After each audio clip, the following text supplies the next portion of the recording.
मित्रों, LLB fifth semester के पंचम प्रश्न पत्र ग्रुप सी के अंतर्गत जो है सूचना का अधिकार, राइट टू इंफॉर्मेशन, इसके दीर्घ उत्तरीय प्रश्नों की श्रृंखला का ये नेक्स्ट वीडियो बड़ा ही महत्वपूर्ण प्रश्न है। आइए देखते हैं, क्योंकि आपको अब सब्जेक्ट की परीक्षा देनी पड़ेगी, इसलिए विस्तृत अध्ययन बहुत आवश्यक है और वैसे भी जानकारी के लिए भी आवश्यक है। क्वेश्चन देखिएगा, लोक प्राधिकारी का अर्थ स्पष्ट करते हुए ये बताएं कि सूचना देने में लोक प्राधिकारी की क्या बाध्यताएं हैं। या फिर इस प्रकार से भी ये प्रश्न पूछा जा सकता है, लोक प्राधिकारियों की बाध्यताओं का वर्णन कीजिएगा। Discuss the obligation of public authorities, यानी पब्लिक अथॉरिटीज की क्या बाध्यताएं हैं। आंसर इसका इस प्रकार देंगे, सूचना का अधिकार अधिनियम 2005 की धारा 2 में लोक प्राधिकारी की परिभाषा दी गई है, जिसके अनुसार निम्न लोक प्राधिकारी आते हैं। इसकी परिभाषा कहाँ है? 2005 की धारा 2 में।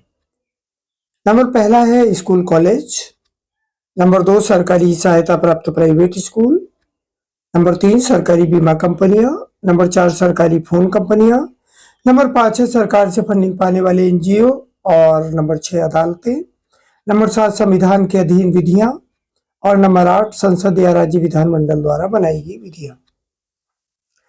लोक प्राधिकारी की बाध्यताएं देखिएगा, लोक प्राधिकारी की बाध्यताएं क्या है। सूचना का अधिकार अधिनियम 2005 की धारा 8 में लोक प्राधिकारी की बाध्यताएं निम्न है। नंबर पहली, जो सूचना किसी व्यक्ति के जीवन या स्वतंत्रता से संबंधित हो तो संबंधित आवेदक है उसके अनुरोध पर 48 घंटे में दी जानी चाहिए। यानी अगर किसी भी व्यक्ति के जीवन या स्वतंत्रता से संबंधित कोई आवेदन आता है तो उसका निस्तारण 48 घंटे में होना चाहिए। नंबर 2, सूचना के आवेदनों का निपटारा 30 दिनों में कर दिया जाना चाहिए, और सामान्य जो सूचना के निपटारे हैं वो 30 दिनों के अंदर हो जाने चाहिए। नंबर 3, यदि कोई आवेदन किसी ऐसे लोक प्राधिकारी को किया जाता है जो ऐसी सूचना धारण नहीं करता है, वहां ऐसा आवेदन पत्र उस लोक प्राधिकारी को अंतरित कर दिया जाएगा जो ऐसी सूचना धारण करता है, और ऐसा अंतरण 5 दिन में कर दिया जाएगा। नंबर 4, इस अधिनियम के अंतर्गत सूचना प्राप्त करने हेतु तो कोई भी शुल्क युक्त होगा तथा कोई भी शुल्क उन व्यक्तियों पर भारित नहीं होगा जो गरीबी रेखा के नीचे है। जो पॉवर्टी लाइन के नीचे है उन लोगों से कोई भी शुल्क कारित नहीं होगा। अगला टॉपिक है नंबर 5, यदि सूचना हेतु निश्चित समय के अंदर सूचना प्रदान नहीं की जाती है तो सूचना हेतु आवेदन करने वाले व्यक्ति को सूचना निःशुल्क दी जाएगी। अगर निश्चित समय पर सूचना नहीं मिलती है तो भी शुल्क नहीं लिया जाएगा। नेक्स्ट देखिएगा, वे सूचनाएं जिनसे किसी राज्य से भिन्न किसी व्यक्ति के विद्यमान प्रतिलिपि के अधिकारों का उल्लंघन होता है तो ऐसी सूचनाओं को देने से मना भी किया जा सकता है। यानी ऐसी सूचनाएं हैं जो राज्य से भिन्न व्यक्ति के विद्यमान प्रतिलिपि के अधिकारों का उल्लंघन होता है तो सूचनाएं देने से मना किया जा सकता है। नेक्स्ट देखिएगा, किसी व्यक्ति द्वारा ऐसी सूचना मांगी जाती है जो धारा 8 के अंतर्गत छूट में आती है लेकिन शेष प्रकट की जा सकती हो तो वहां ऐसी सूचना तक पहुंच अनुज्ञात कर दी जाएगी, बशर्ते कि उन्हें पृथक किया जाता हो। नेक्स्ट नंबर है, अगला नंबर, सूचना मांगने वाले व्यक्ति को, जो व्यक्ति सूचना मांग रहा है, सूचना मांगने वाले व्यक्ति को निश्चित समय सीमा के 40 दिनों के अंदर ऐसे आग्रह पर निर्णय लिया जा सकता है कि उक्त सूचना को देना उचित है अथवा नहीं है। दूसरे व्यक्ति से सूचना चाहने पर ऐसा दूसरा व्यक्ति सूचना की निश्चित तिथि के 10 दिन के भीतर अपना आवेदन कर सकेगा।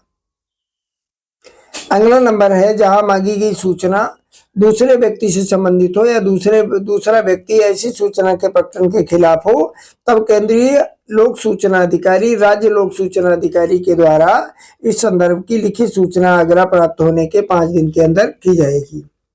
ऐसी सूचनाएं जिन्हें देने से इनकार किया जा सकता है वो किस प्रकार की हैं देखिएगा।